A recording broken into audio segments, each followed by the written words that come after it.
Netflix just delivered a financial masterclass. Total revenue exploded to $12.2 billion, a brutal 16% surge. The regional engines are flawless. UK anchors with $5.2 billion, EMEA pumps in $4 billion, and LATAM and APAC add $1.5 billion each, with APAC accelerating at a ferocious 20%. Moving through a massive $6.4 billion gross profit.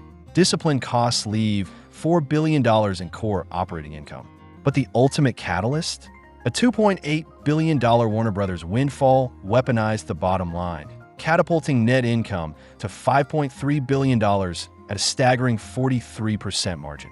The final kill shot, EPS detonated at $1.23, shattering the 76-cent consensus by over 61%. Pure, elite-level operating leverage. Rewind 5 years to witness this empire's ruthless scaling. From a $7.1 billion baseline in 2021, revenue exploded to $12.25 billion, a brutal 72% surge. Watch the regional engines compound. UK anchored the base, growing from $3.20 to $5.20 billion at a 10.6% CAGR. EMEA matched that force, scaling from $2.30 to $4 billion at 11.3%. But the real explosive velocity lies overseas. Once a tiny fraction, APAC is now the hypergrowth engine, surging from $800 million to $1.5 billion with a blistering 14.6% CAGR. The narrative is bulletproof. International markets are aggressively hijacking the revenue mix every single quarter. Netflix is famously phasing out quarterly subscriber disclosures to focus entirely on revenue metrics. But this map reveals the underlying volume. Out of over 325 million members, North America is the fortress with nearly 98 million accounts between the US and Canada. Down south, Brazil and Mexico forge a massive 33 million backbone for Latin America. Across the Atlantic, Europe secures a 52 million stronghold led by the UK, Germany, and France. But the raw volume of the future lives in Asia. India, with 13.3 million accounts, is barely scratching the surface of a 1.4 billion population. The West prints the premium ARPU, but the East and Latin America dictate the sheer volume. The engagement numbers behind this content factory are extraordinary.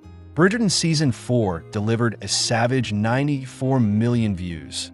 Fans showed up in 20-plus global cities, with live proposal events at masquerade balls. One Piece Season 2 hit 40 million views and is already locked for a third season.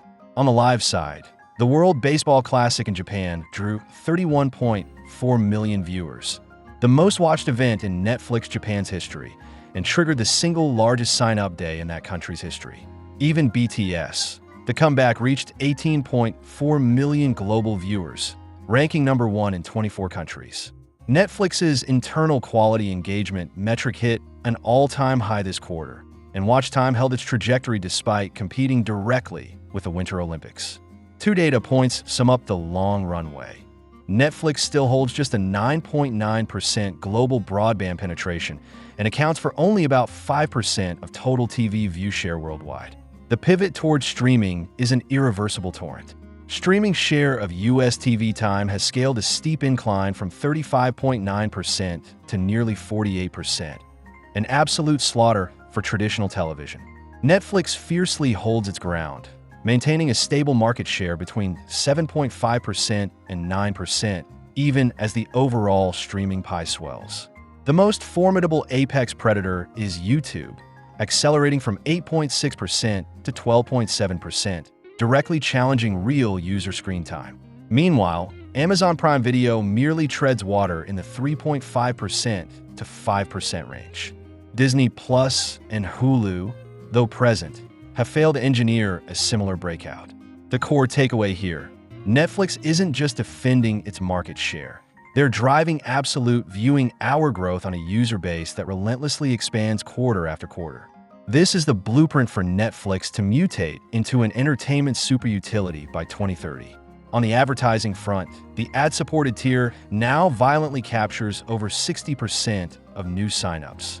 The $3 billion ad revenue target for 2026 is merely a stepping stone toward a massive $9 billion figure by 2030. The Amazon DSP integration has entirely flipped the game, granting brands direct access to real purchase behavior data, a weapon that absolutely no other streaming platform possesses. In sports, the $5 billion WWE Raw deal has locked down weekly viewership, secured NFL match packages, and the upcoming exclusive FIFA Cloud gaming title will act as massive magnets for user attention. With a churn rate crushed to just 2.1%, vastly lower than the competitor average of 10%, Netflix commands an impenetrable economic moat. Analysts project this empire's market capitalization will smash the $1 trillion milestone by the end of the decade. Let's look at the cost of running this machine.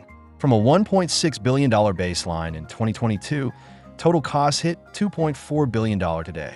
But revenue growth completely crushed that pace. Look at the CAGRs. Tech and development took $1 billion at 9.8% to fund AI and gaming. Marketing consumed $800 million at a 10.7% CAGR to aggressively push global campaigns. Meanwhile, general and administrative costs were choked down to $600 million, matching that 10.7% rate. The critical takeaway: every single cost line is growing significantly slower than revenue. This is the exact definition of elite operating leverage and ruthless discipline. This is a masterclass in profit breakout capabilities. Revenue has relentlessly climbed the slope from $7.9 billion to $12.25 billion. But net income delivers the most dramatic narrative. There was a time when profits bottomed out at a mere $100 million, squeezing margins to a razor-thin 1%. From that abyss, Netflix engineered a miraculous recovery.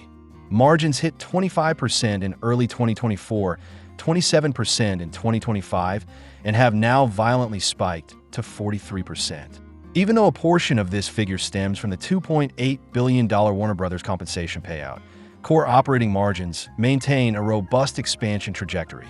Every single metric is pointing in only one direction: absolute prosperity. Consistency is Netflix's ultimate weapon. Quarter after bleeding quarter, this company consistently meets or beats analyst revenue expectations. From an $8.2 billion mark in early 2023, revenue has compounded relentlessly to hit $12.25 billion today. Now, despite Wall Street whispering about a potential slowdown in sheer subscriber numbers, the forward revenue outlook remains incredibly bullish.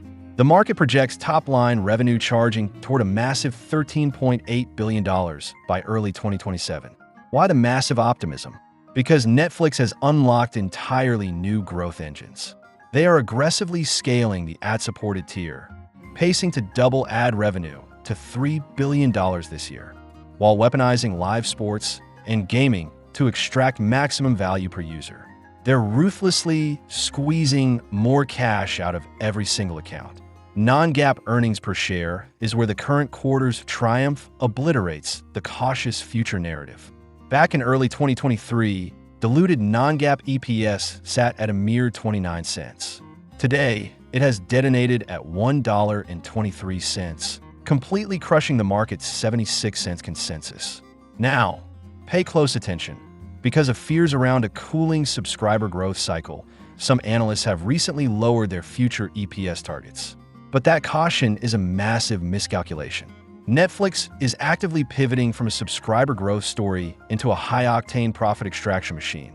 With an impenetrable economic moat, ruthlessly expanding margins, and unparalleled pricing power, the underlying cash generation capability of this empire remains absolutely unstoppable.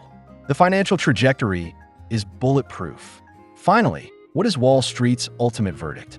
Out of 56 analysts, the consensus is a definitive buy, heavily anchored by 34 strong buy ratings. The smart money projects an average target of $115.79, locking in a 25% upside. Why the massive optimism? Because the street is aggressively pricing in Netflix's explosive ad tier and their multi-billion-dollar pivot into live sports. The mega bulls see these new cash engines ripping the stock to $151, a massive 63% breakout. Even the worst-case scenario is protected by aggressive share buybacks, placing a hard floor at $95. Institutional money is all in. As a quick reminder, the views expressed here are strictly for informational purposes and do not constitute financial advice. If you gain value from this financial masterclass, smash that like button, subscribe for more elite-level breakdowns, and drop a comment below. Are you buying Netflix at these levels? Thanks for watching, and I'll see you in the next one.